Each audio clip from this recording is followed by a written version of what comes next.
President Xi Jinping welcomes Russian leader Putin in Beijing. The two countries signed a range of cooperation agreements. And the Hong Kong government showcases basic housing units as reference for landlords.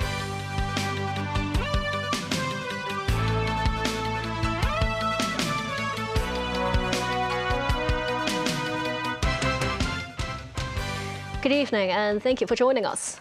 President Xi Jinping held a welcoming ceremony this morning for Russian President Vladimir Putin, who is on a state visit to China. During their talks, Xi encourages cooperation between the two nations, while Putin invites his Chinese counterpart to visit Russia next year. Danny Rao reports. President Xi Jinping greeted Russian President Vladimir Putin outside the Great Hall of the People in Beijing this morning. Officials from the two nations, including China's Chai Chi, a Politburo Standing Committee member, Chinese Foreign Minister Wang Yi, and Russian Foreign Minister Sergei Lavrov, exchanged handshakes with their respective leaders. The welcome ceremony kicked off as national anthems of Russia and China were played, followed by a 21-gun salute. The leaders jointly inspected the Guard of Honor of the People's Liberation Army. Nearly 100 children held flowers to welcome them before the two head into their meeting. During their talk, Xi notes the two sides have maintained close contact for many years, defining the China-Russia Comprehensive Partnership for a new era, which has been continuously deepened. Putin, quoting a Chinese proverb, says a day apart feels like 3 autumns, in expressing his pleasure at seeing Xi. He echoes Xi's sentiments relating to bilateral relations and says countries are committed to building a more just and democratic world order. He adds Russia fully supports China hosting the APEC summit in Shenzhen this November. Putin then extends an invitation to President Xi to visit Russia next year. The leaders also touch on the situation in the Middle East. Xi says the situation in the Gulf region is at a critical juncture and a complete stop of hostilities is imperative. He says China hopes to contribute to easing tensions, de-escalating conflict and promoting peace. Daniel TV News. During the afternoon large group talks with Russian President Vladimir Putin, President Xi Jinping says the two countries have entered a new stage of greater achievements and faster development. The two leaders go on to sign cooperation documents at a ceremony also hosted at the Great Hall of the People. Gloria Peng has the story. At the large group meeting between President Xi Jinping and Russian President Vladimir Putin, Xi says the two nations have developed a comprehensive strategic partnership of coordination for a new era on the basis of equality, mutual respect, good faith, and win-win cooperation amid global turmoil. He says trust between the two nations has deepened and has helped to advance cooperation in areas including trade and economy, investment, energy, science, and technology. Both sides should fully implement the consensus reached between President Putin and me, seize historical opportunities, further consolidate the foundation of mutual trust, enrich the substance of cooperations, and broaden the path of friendship, says Xi. Xi also touches on the 15th five-year plan, saying China is going through modernization on all fronts and will continue to share development opportunities with Russia and other countries. The leaders wrap up their 3-hour talk with the signing of agreement to further extend the China-Russia Treaty of Good Neighborliness and Friendly Cooperation. Other senior officials from the two countries, including Chinese Minister of Commerce Wang Wentao and Russia's Minister of Economic Development Maxim Reshetnikov, then signed another 20 documents detailing cooperation in areas including trade, technology, railroad construction, and energy. Addressing the press together, Xi says the meeting was friendly and fruitful, while Putin reiterates Russia and China are important trade partners, with trade turnover in 2025 reaching nearly $240 billion. Putin hails the two countries' energy cooperation, saying Russia is one of the largest exporters of oil, natural gas, including liquefied gas, and coal to China. Gloria Feng, TVB News. Harbin, the capital of the country's northernmost Heilongjiang province, is playing host to the annual China-Russia Expo. Organizers hope the event will step up cooperation and exchanges between the two countries. Marking its 10th edition this year, the Expo features more than 500 new products that are unveiled at the event. They include high-end intelligent equipment, artificial intelligence products, and creative crafts, showcasing over 800 new technologies. 我们这次展出的32款。 Li Xiujuan from the Bureau of Commerce and Economic Cooperation of Jiamuxi City says the 32 exhibits can encompass the entire agricultural chain, including plowing, planting, management, harvesting, and transportation. They also hope to secure more overseas orders and turn a successful exhibition into tangible economic benefits. Some 300 Russian companies are attending the expo. Products on display include processed food, textiles, intangible cultural heritage handicrafts, and jewelry. Harbin is welcoming to Russian enterprises, and they hope Russians can make more Chinese friends here in Harbin. Nearly 100 supporting events and more than 20 Russia-related trade cooperation events are also being held at the expo. The Housing Bureau showcases 2 converted basic housing units for landlords and tenants to reference. This as the government receives at least 4 certification applications for renovated units since the Basic Housing Units Ordinance came into effect 2 months ago. The government borrowed a roughly 400 square foot flat in Kowloon City from the Urban Renewal Authority and converted it into 3 subdivided basic housing units as a type of show flats. One room near the entrance originally failed to meet the minimum size requirement of 8 square meters under the floor plan. Part of the space on the left was originally the neighboring unit's toilet. About $10,000 was spent altering the partition layout so the room size could meet the requirement. A separate toilet was then added to the adjacent room at $40,000, making it the most expensive part of the renovation. Some units used light wells for natural lighting and ventilation to comply with government requirements, including the installation of separate water and electricity meters, as well as fire safety equipment. Renovation costs for the 3-room model unit totaled around $160,000, or more than $50,000 per basic housing unit. Another demonstration unit in the same district, measuring 270 square feet and divided into 2 rooms, involved simpler modifications. The work mainly included installing fire safety equipment and separate utility meters and improving ventilation for an originally windowless toilet. The renovation cost roughly $30,000 per unit. Victor Tai, Undersecretary for Housing, says the government renovation team handled the work, though external contractors were also consulted, noting that they referenced both market quotation and government project costs in determining the listing prices. After renovations are completed, landlords will need to hire qualified professionals themselves to carry out certification.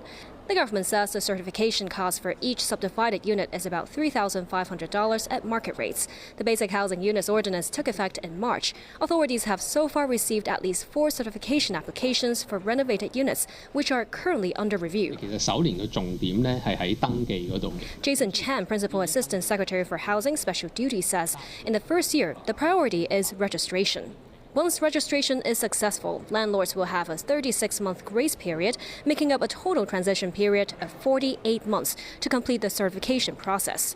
Landlords who submit grace period registration applications before September can have government certification fees waived. Authorities have so far received around 11,000 applications. The Housing Authority launched a reward scheme for reporting public housing abuse early last year. And as of March this year, it had received 5,400 real name reports. Responding to a written inquiry from a legislator, Secretary for Housing Winnie Ho says of those reports, about 900 could be further pursued, with 25 substantiated cases. The investigation periods for these cases range from 3 to 8 months, depending on the complexity of the case. Cases involving false income reporting or overseas properties require information from other departments and take more time to investigate. The 27th World Customs Organization Asia-Pacific Regional Heads of Customs Administrations Conference concluded today in Hong Kong. Commissioner of Customs and Excise Chen Zi-tet reveals that Hong Kong had received unanimous backing from participating members to continue serving as vice chair for the Asia-Pacific region through 2028. The 3-day meeting marks the highest-level annual customs conference in the Asia-Pacific region, with the World Customs Organization Secretary-General Ian Saunders having been invited to attend the event in Hong Kong. Over the past 2 years, Hong Kong Customs organized 18 events to promote knowledge sharing and cooperation among Asia-Pacific members. Customs Commissioner Chen Zhi-Te said Hong Kong Customs would continue its efforts to enhance regional law enforcement effectiveness. Because we have common purpose. No matter the differences in geopolitics, different customs administration, we still seek to cooperate. He said there is unanimous support from members for Hong Kong to serve as vice chair for the Asia-Pacific region through 2028, reflecting the region's trust and recognition of the SAR. The appointment is expected to be formally endorsed next month. The conference has gathered more than 120 heads of customs and senior officials from around the region, alongside delegates from the WCO's regional entities. Separately, Chen said illegal fuel transfer activities rose significantly in April compared with the same period last year. Over the past few months, customs officers seized 8 vehicles linked to cross-border petrol smuggling into Hong Kong.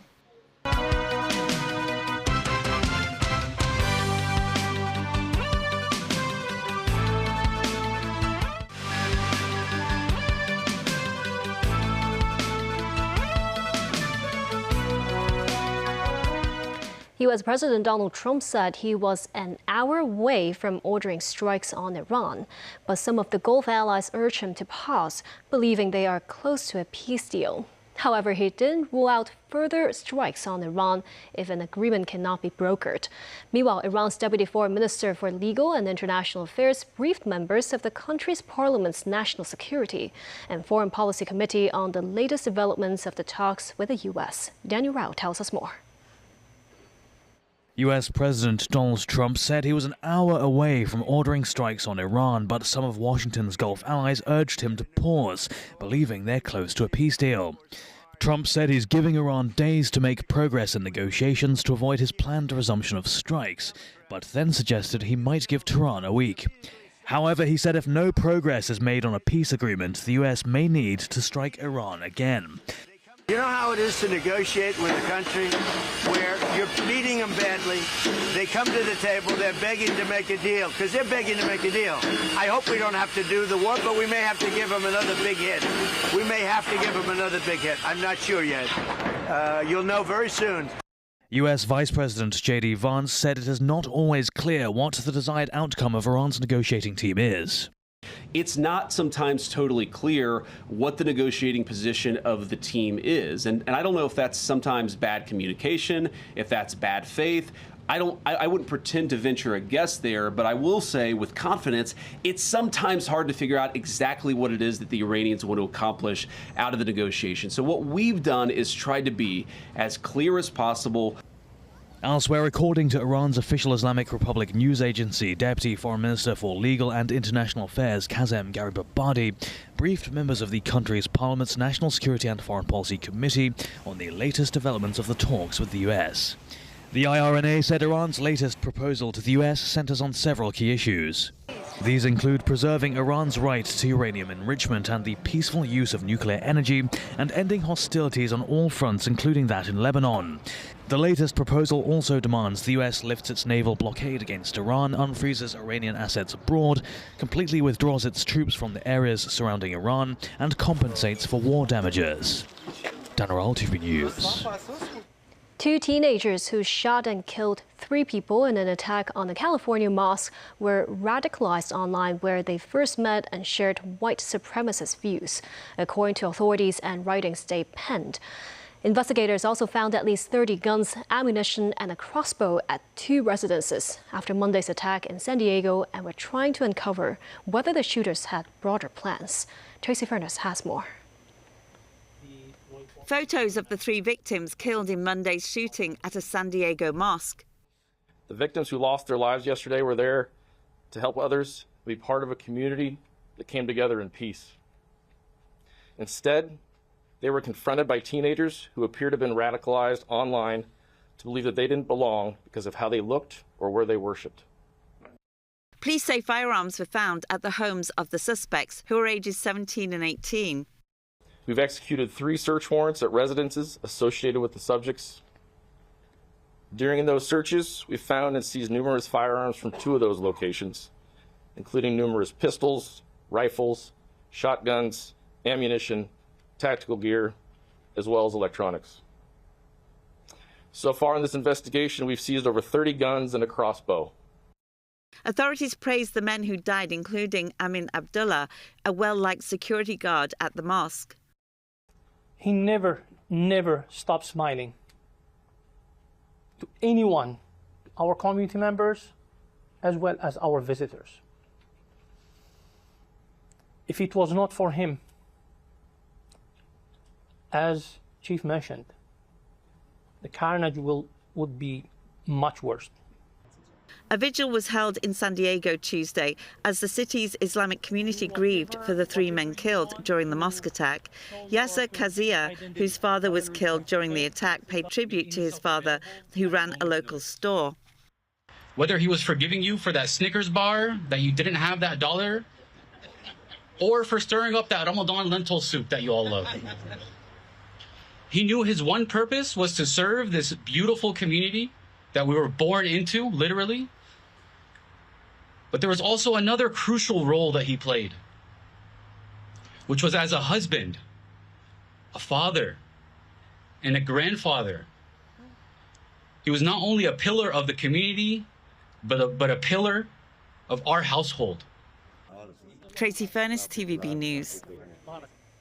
A research team from the University of Hong Kong has pioneered a combination therapy to improve treatment outcomes and survival chances in patients with acute myeloid leukemia. Samantha Lee reports. Acute myeloid leukemia is a lethal blood cancer with an annual average of about 300 new cases in the city. Among these, FLT3 is the most common genetic mutation, and patients respond poorly to traditional treatments, with a high relapse rate. 56-year-old Mr. Sito was diagnosed with acute myeloid leukemia in 2017. He took conventional chemotherapy and a bone marrow transplant. Unfortunately, he suffered a relapse the following year. He then received a 4-month combination therapy called QUISM, which involves injecting 2 medicines to suppress FLT3 and protein translation respectively. He recorded that during his treatment, he just had to sit for 3 hours while the medication was injected. His conditions improved, and he noted that the combination therapy produced minimal side effects. Medical examination later detected only 0.026% of abnormal cells. Between 2017 and 2020, the HKU team recruited 40 patients who did not respond well to chemotherapy to undergo the combination therapy, achieving a composite complete remission rate of 83%. It's basically a discovery, because when we first started it, we don't expect any change on the immune system. But we did a lot of laboratory studies and showing that if you combine the 2 drugs together, you actually activate the immune system. In particular, the T cells become activated. The research team says the study demonstrated the clinical potential of QUISM, enabling more high-risk patients to become eligible for hematopoietic stem cell transplantation. Samantha Lee, TV News. And that's the news. Thank you for watching.